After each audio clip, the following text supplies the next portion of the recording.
Good morning to all of you. Welcome to Math Fry. आज के इस video में हम आप लोगों को प्रतिशत के कुछ अच्छे लेवल के क्वेश्चन सॉल्व कराएंगे और क्वेश्चन को लगाने का मैं आप लोगों को सबसे आसान तरीका बताऊंगा। देखिए, ये हमारा पहला क्वेश्चन है। इसमें कहा है सुधा अपनी आय का 15% बचाती है। यदि उसका व्यय 20% बढ़ता है और बचत में 60% की वृद्धि होती है तो उसकी आय में कितने प्रतिशत की वृद्धि हुई। इसको दोस्तों लगाने का सबसे आसान तरीका क्या है, मैं उसे बताता हूं, है ना। देखिए, आप पहले तो ये जानिए, जो आय होती है, आय का मतलब कमाई, इसी कमाई में से ही क्या होता है, खर्च होता है ना। इसी कमाई में से खर्च होता है और इसी में से क्या होता है, बचत भी होता है। अतः हम अपना खर्चा और अपना बचत दोनों जोड़ लें तो हमको ये पता चल जाएगा कि हमने कितना कमाई की थी, है ना। अब इसी में से कह रहा है सुधा अपनी आय का 15% बचाती है। मान लीजिए उसकी आय 100 रुपये है ना। तो 15% बचाती है, यानी इसकी बचत कितना हो जाएगी। अगर 100 रुपया कमाती है तो उसकी बचत कितना होगा, 15 होगा, है ना। तो देखिए यहाँ पर ये 100 रुपया है ना, 100 रुपये में 15 रुपया बचत हुआ तो इसका मतलब 85 रुपया क्या हो गया, खर्च। 15 15 प्लस प्लस 85 कितना हो गया, यहाँ पर 100 हो गया। अब इसने आगे क्या कहा है, यदि उसका व्यय 20% बढ़ता है। व्यय का मतलब खर्च। अगर उसका खर्च 20% बढ़ता है तो देखिए उसका तो खर्च 85 था, 20% बढ़ जाएगा। तो देखिए 85 का 20% निकालोगे आप तो 20% की फ्रैक्शन वैल्यू देखिए कितना होता है, 20 एकम 20, 20 पंजे 100। और 85 का 20% निकालोगे यानी 85 का आपको 1/5 करना पड़ेगा। तो आप ऐसे करोगे, 85 का 1/5, तो 5 से इसको डिवाइड करोगे तो कितना हो जाएगा, 17। यानी उसका खर्चा पहले था कितना, 85, 20% बढ़ जाता है, इसका मतलब 17 रुपया बढ़ जाता है। और बचत में 60% की वृद्धि होती है। बचत उसकी कितनी थी, 15 की थी। बचत उसकी कितनी थी, 15, और वह कितना बढ़ जाता है, 60%। 60% का फ्रैक्शन वैल्यू कितना होता है, तो देखो 60/100 होता है, तो 20 तिया 60, 20 चौके 20 तिया 60 और 20 पंजे 100। तो ये 5 से 5 तिया 15 यानी 3 तिया 9। उसकी बचत कितनी हो जाती है, बढ़ जाती है। तो उसकी बचत बढ़ जाती है 9, है ना। और खर्चा बढ़ जाता है कितना, 17। और दोनों को जोड़ लेंगे तो इसका मतलब 9 और 17 26। इसका मतलब उसकी आय कितनी बढ़ गई, 26। पहले आय 100 थी, 100 से 26 ज्यादा हो गई, इसका मतलब 26 ज्यादा हो गई। तो 100 का ये 26 कितना प्रतिशत है, तो आप कहोगे 26%। आपका करेक्ट आंसर क्या होगा, ऑप्शन ए। इसको लगाने का यही सबसे आसान तरीका है। अगर आप इसको अच्छे से समझ गए हो तो अच्छी बात है, नहीं समझे हो तो दोस्तों रिपीट करके देख लीजिए, है ना। बहुत अच्छे ढंग से आप इसको समझ लीजिए और आपको इस टाइप के क्वेश्चन को ऐसे ही सॉल्व करना है ना। चलते हैं अब अपने अगले क्वेश्चन पर। ये देखिए अपना अगला क्वेश्चन है, बहुत ही खूबसूरत क्वेश्चन है और इसको समझने में आप अपना पूरा तन मन लगाइए दोस्तों। इसमें कहा है एक व्यक्ति अपनी आय का 25% बचाता है। यदि उसकी आय में 20% का वृद्धि होता है और फिर भी वह पूर्व के बराबर धनराशि बचाता है तो उसके खर्च में हुई वृद्धि का प्रतिशत क्या है। दोस्तों बहुत प्यारा क्वेश्चन है। पहले तो आप ये जानिए कि आय आय जो हम करते हैं यानी जो कमाई करते हैं उसी में से हम क्या करते हैं, खर्च करते हैं और बचाते भी उसी में से हैं, बचत भी करते हैं। यानी हम अपने खर्च और बचत दोनों को जोड़ लें तो हमारी आय आ जाएगी, ठीक है ना। अब देखिए इसमें कहा है एक व्यक्ति अपनी आय का 25% बचाता है। मान लीजिए उसकी आय कितनी थी, 100। तो बचत कितनी होगी, 25%। तो 100 का 25% होता है 25। अब कह रहा है यदि उसकी आय में 20% की वृद्धि होती है। जरा दोस्तों यहाँ पर सोचिए, यहाँ पर आय 100 है, उस 100 में से अगर उसने 25 खर्चा कर दिया तो इसका मतलब बचा कितना, सॉरी, बचत अगर उसने 25 रुपए की बचत किया है तो खर्च कितना किया है, तो आप कहोगे 75। एक बार फिर से समझ लीजिए, उसने आय किया कितना, 100 रुपए, और यहाँ पर कह रहा 25% बचाता है, तो 25 रुपया इसकी क्या हो गई, 100 रुपए का 25%, 25 होगा, और ये 25 रुपया बचा लिया।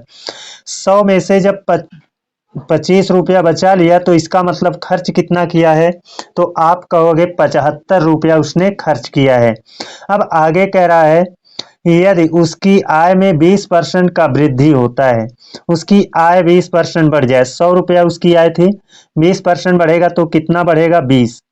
फिर कह रहा है, और फिर भी वह पूर्व के बराबर धनराशि बचाता है, यानी पहले जितना बचाता था उतना अब भी बचाता है। इसका मतलब बचत में कुछ भी वृद्धि नहीं हुआ, जीरो, है ना। तो आपको तो मालूम है, यहाँ और यहाँ दोनों को जोड़ करके यहाँ 20 होना चाहिए, यहाँ जीरो है, तो इसका मतलब खर्च उसका कितना बढ़ा है, 20 बढ़ा है। पहले उसका खर्च 75 था, इसी 75 से ये कितना हो गया, 20 बढ़ गया है, यानी इसका खर्च जो बढ़ा है 20, इसकी तुलना कहाँ से करेंगे, इस 75 से, यानी बटे में 75 होगा और गुणे 100 कर देंगे, सॉल्व कर लेंगे, 25 तिया 75, 25 चौक के 100, 20 चौक 80 बटा कितना, 3, 3 से डिवाइड करेंगे, 3 दूना 6, 2 बच गया, 3 छक 18, 2 बच गया, कितने से, 3 से, तो 26 सही 2/3% आपका करेक्ट ऑप्शन ए हो जाएगा। दोस्तों अच्छे से समझ लीजिए, इस टाइप के क्वेश्चन है ना आसानी से लगेंगे, आप भी लगाओगे, अच्छे से समझ लीजिए। चलते हैं अब अपने अगले क्वेश्चन पर। ये देखिए अपना अगला क्वेश्चन है, इसमें कहा है एक व्यक्ति की मासिक आय 87,500 रुपए तथा मासिक खर्च 50,000 रुपए है। यदि अगले वर्ष उसकी आय 33% बढ़ गई तथा खर्च 18% बढ़ गया तो बचत में प्रतिशत वृद्धि क्या होगी। दोस्तों बहुत ही प्यारा क्वेश्चन है। देखिए फिर वही चीज मैं दोहराऊंगा, है ना। आय बराबर क्या होता है, खर्च प्लस बचत, खर्च प्लस क्या होता है, बचत। अब देखिए ये कमा कितना रहा है, उसकी मासिक आय है 87,500, कितना, 87,500, खर्च कितना कर रहा है, तो 50,000 है, ऐसे ये कितना, 50,000, है ना। तो अब देखिए पहले इनको हम छोटा कर लेते हैं, उसके बाद बचत निकाल लेंगे, ठीक है ना।